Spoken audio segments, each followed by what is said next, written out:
নমস্কাৰ শ্ৰদ্ধাৰ দৰ্শকসকল আজি মই এগৰাকী বাইদেউৰ লগত কথা পাতিম ডিব্ৰুগড়ৰ ফোনত বাৰ্তালাপ হ'ব মোবাইল ফোন যোগে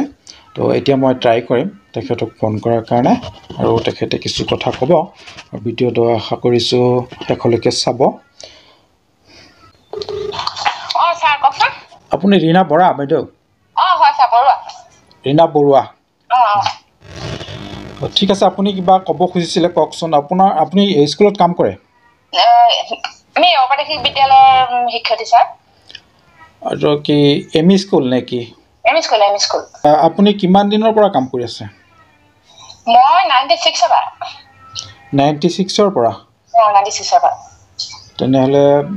ভালে বছৰ হ'ল বহুত বছৰ হ'ল এতিয়া মানে চৰকাৰ হিলাব নোৱাৰিলো মানে এতিয়া ভগৱানৰ ওপৰত অৰ্পণ কৰিলো বহুত ল'ৰা ছোৱালীয়ে মানে আমাৰ বিধি পালে বহুত ল'ৰা ছোৱালী হৈছে আমাৰ স্কুলৰ ইমান মানে ল'ৰা ছোৱালী চৰকাৰী স্কুলো নাই ইমান ল'ৰা ছোৱালী আছিলে এতিয়া মানে এই মিড ডে মিলটো মানে এতিয়া বন্ধ কৰি দিব পৰা কিন্তু আমাৰ ল'ৰা ছোৱালী একেবাৰে কমি গ'ল চৰকাৰ এটাই মানে চাল আছিলে আৰু তো আপোনাৰ আৰু কিমান দিন আছে কাম মোৰ কেইমাহ মান আছে ছাৰ 4-5 মাহ মান আছে আৰু 4-5 মাহ আছে তো জীৱনটো মানে আপুনি স্কুলতে দি দিলে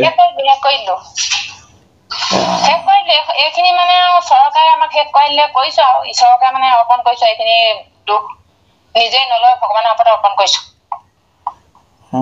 এতিয়াতো বহুত দুখ বহুত টোপনি ক্ষতি হ'ল বহুত বেজাৰ আহিলে বহুত কান্দিও লাভ নহল হিমন্ত বিশ্ব মাননীয় বিশ্ব মুখ্যমন্ত্ৰী মানে মহোদয় এনেকুৱা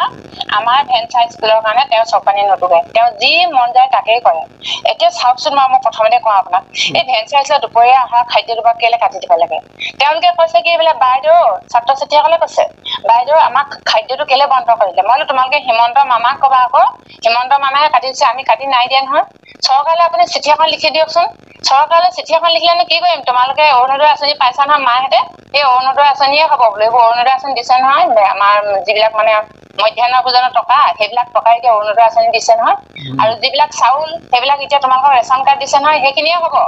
আমাৰ মাহঁতে বোলে সেইবিলাক আন্তঃগাঁথনিতহে দিছেগে বুলি কৈছে আন্তঃগাঁথনি পইচা ধাৰ মাৰিছে গেছ ভৰাইছে বোলে সেইবিলাকহে কৈছে আমাৰ ঘৰৰ খাদ্যটো আপোনালোকে কেলে কাটিলে আমি কাটি নাই দিয়া হিমন্ত মামায়ে কাটিছে তোমালোকে যোৱা চৰকাৰ আছিলে মই তেনেকে বুলি ক'লো সেইদিনাখন চিঠি এখন দিবচোন বোলে চৰকাৰলৈ কোনে কয় গাৰ্জিয়ানে ছাত্ৰ ছাত্ৰীয়ে কৈছে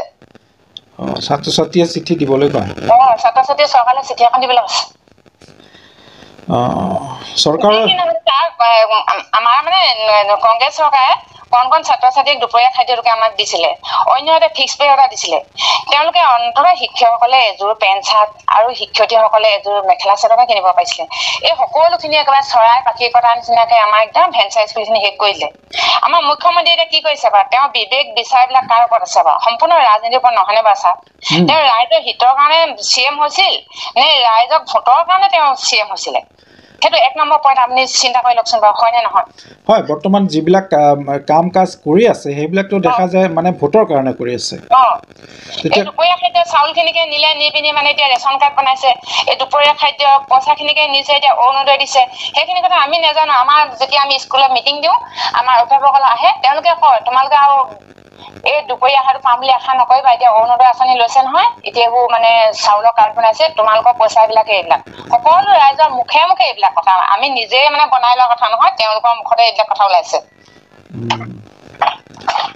চাউলৰ পইচাটো অৰুণোদয় দিলে চাউলৰ পইচাটো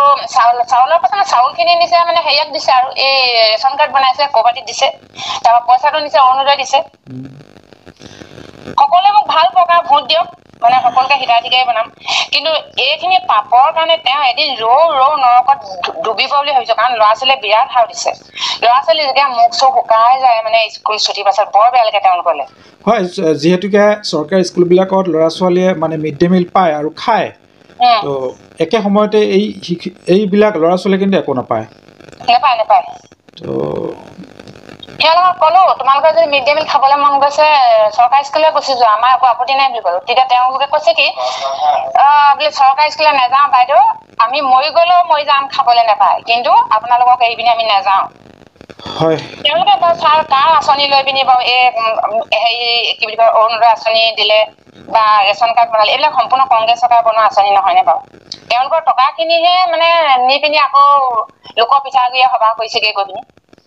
হয় তাৰমানে কংগ্ৰেছ থাকোঁতে এটা কাম কৰিছিলে এই যিটো ফিক্স পে দিছিলে FA ফাইনেন্সিয়েল এছিষ্টেণ্ট বছৰেকত দিছিলে কিবা এটা হ'লেও দিছিলে হয় এইটোতো নোহোৱা কৰি দিলে মানে কি কৰিলে পেটত মানে লাঠি মাৰিলে আৰু একো এটা নিদিয়ে ল'ৰা ছোৱালীৰ মিড ডে মিল উঠাই দিলে যদি চাই ইমান ভাল মন্ত্ৰী হ'লহেঁতেন অসমৰ মামা হ'লহেঁতেন তেওঁ বাৰু সেই ঘৰুৱা চাকৰ এজনক বিনিময়ত তেওঁ ঘৰত কাম কৰিলে সেই কাম কৰা চাকৰজনক তেওঁ কি ধন দিয়াটো নিদিয়াটো সেইটো এটা ঘোৰ অপৰাধ নহয় জানো অপৰাধ ঠিক তেনেকৈ এই বিনা বেতনত অপাধি বিদ্যালয়ত খাটি থকা এই শিক্ষকসকলক তেওঁ অন্ততঃ ক্ষতিপূৰণ হিচাপেও তেওঁ কিবা এটা দিব পাৰিলেহেঁতেন এতিয়া যিখন ছাৰ বাজেট বনাইছে চাওকচোন সেইখন বাজেট মানে এনেকুৱা ধৰণৰ বাজেট বনাইছে কাৰণ ল'ৰা ধেমালি কৰা বাজেট বুলি কৈছো ৰাইজে কি বুজি পাইছে নাজানো ভাওনা কৰিবলৈ বিহু গাবলৈ ৰাম মন্দিৰলৈ যাবলৈ সেইখিনি লাখ লাখ টকা থৈছে এখন মানে ল'ৰা ধেমালি কৰা বাজেট নহয় জানো ভাল ভাল বিবেকৰ মানুহে কিন্তু এইবিলাক কথা বুজি পাইছে কিন্তু বিবেকহীন মানুহে এই বাজেটখনকে প্ৰশংসা কৰিছে হয় আজি একো এটা নকৰাকৈয়ে মহিলাখিনি উদ্যমিতা আঁচনি কিবা কৰি এইবিলাক গছ ৰোপণ কৰাৰ কাৰণে টকা দিয়ে 10,000 আৰু একেবাৰে মেল মিটিঙে দৌৰি আছে সম্পূৰ্ণ হিতাধিকাৰী সম্পূৰ্ণ ভোটৰ কাৰণে কৰি আছে তেওঁলোকেতো একো কৰি দিয়া নাই চৰকাৰৰ আৰু এই শিক্ষকসকলে জীৱন জোৰা মানৱ সম্পদ গঢ়িলে বহুত শিক্ষাৰ মানে উন্নতিৰ ক্ষেত্ৰত বিশেষকৈ শিক্ষিতৰ হাৰ বঢ়োৱাৰ ক্ষেত্ৰত 40% কিন্তু এই ভেঞ্চাৰৰ পৰাই শিক্ষিত হৈছে তো এইসকল শিক্ষক শিক্ষয়িত্ৰীক একো এটা নিদিয়ে কি ক'ব আৰু ফোনটো কাটি গ'ল যি কি নহওক এতিয়া দৰ্শকসকল চিন্তা কৰিব এই যে জীৱন জোৰা সংগ্ৰাম মানৱ সম্পদ গঢ়িলে এই শিক্ষক শিক্ষয়িত্ৰীসকলে কোনোবাই 30 বছৰ কোনোবাই আৰু 1-1.5 বছৰ এই যে 4-5 মাহ আছে এই ৰীনা বৰুৱা বাইদেউ যি বাইদেউৰ লগত কথা পাতিলোঁ জীৱনটো শেষ কৰিলে স্কুলৰ পিছত মানৱ সম্পদবিলাক গঢ়িলে একো এটা নাপালে নিশ্চয় এওঁলোকৰ অৰিহণা আছে তথাপিও কিন্তু ভবাৰ সময় নাই ইমান আন্দোলন প্ৰতিবাদ ধৰ্ণা অনশন একোকে কাণত নললে চৰকাৰখনে তো বিভিন্ন শিক্ষক শিক্ষয়িত্ৰীয়ে কিন্তু একো এটা ফুটা কৰি নোপোৱাকৈ ৰিটায়াৰ্ড হ'ল আৰু তেওঁলোকে কিন্তু সাও দি আছে মই যিমানবোৰ পাইছোঁ ৰিটায়াৰ্ড হোৱা এনেদৰে অবৈতনিকভাৱে ৰিটায়াৰ্ড হ'ল সকলোখিনি শিক্ষক শিক্ষয়িত্ৰীয়ে কিন্তু মুখ্যমন্ত্ৰীগৰাকীকে সাও দি আছে আৰু নিশ্চয় সাওবিলাক লাগিবই যেন পাওঁ এটা সময়ত বুজি নাপাওঁ কি ভাবিছে এই চৰকাৰখনে এয়াই হৈছে অসমৰ ভেঞ্চাৰৰ কাহিনী নহওক আজি ভিডিঅ'টো এইখিনিতে সামৰিছোঁ দীঘলীয়া হৈ আছে লগ পাম পৰৱৰ্তী আন এটি ভিডিঅ'ত ধন্যবাদ জয় অসম